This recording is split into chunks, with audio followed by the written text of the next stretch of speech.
Sometimes things in the bush aren't always what they seem, especially when alcohol and kangaroos are concerned.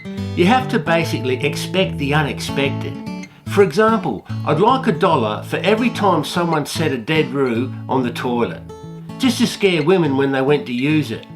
The dead roo on the toilet always gets a reaction. Fairly understandable. I reckon if someone took time out to really study it, you'd probably find that at any given moment, somewhere in Australia, someone is doing something really stupid which involves a dead roo. Now, you can weigh up all the roo stories you like, but you won't find one as downright horrible as what happened to me one night. It was blood-curdling. Something you just never get over. It's taken me years to finally tell the tale. But it's still so very vivid. The emotion, sleepless nights, trauma, cold sweats. Anyway, I just hope by finally telling the story, it just may help to purge the pain endured for so long, and maybe I can try and get on and live a normal life. A bloke can only hope. It all started on a cattle station down near Borroloola. I was doing some campfire cooking in the stock camp there. It had been a long stint, about 3 months straight, and the mustering was just about finished. We had it beat.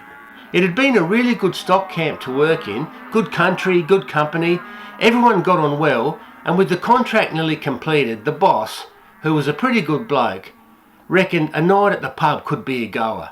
Well, he got no arguments with that one, especially not from me. So we all headed into the nearest pub, a little place called Heartbreak Hotel. Now, Heartbreak is one of those places in the middle of nowhere where it all seems to happen. You know, hearts get broken there, that's for sure. Also a few bones. And quite a few of the world's problems have been solved at the bar there. To station people in the area, Heartbreak Hotel is pretty well the nerve centre. But for me, when I hear that hotel's name, it just sends shivers down my spine. It brings it all back. The night, the emotions, the pain, the memories, the horror.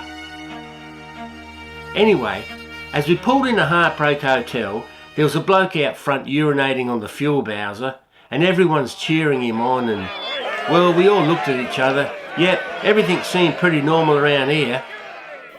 So all the crew piled into the pub. It was a great night. Now, somewhere in the early hours, I was thrown in the back of the Toyota Trayback, and we headed off back in the direction of the stock camp. I was drifting in and out of consciousness. It had been a huge night.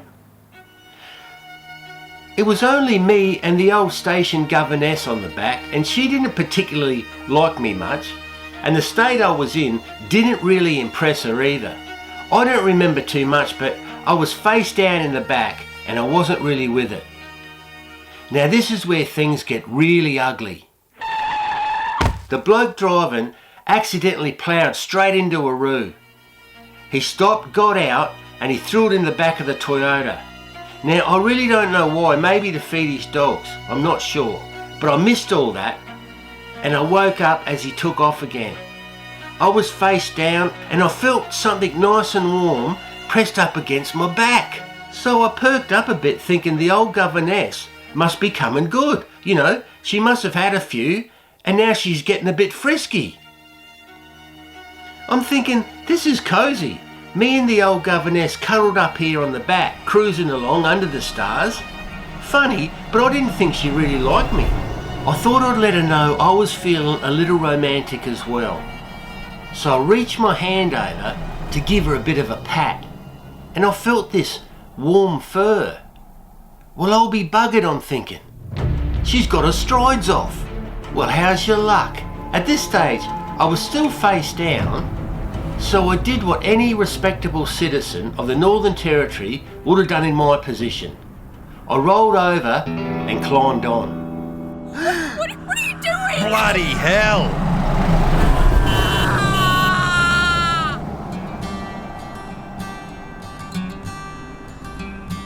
Anyway, I think I'm going to have to leave it there because Not only is this story traumatic, horrible, and all the rest of it, it's embarrassing. And by the way, the governess, who was watching the whole misguided romantic episode from the other side of the Toyota, thought it was particularly interesting behaviour. But unfortunately, I don't think it really helped my credibility.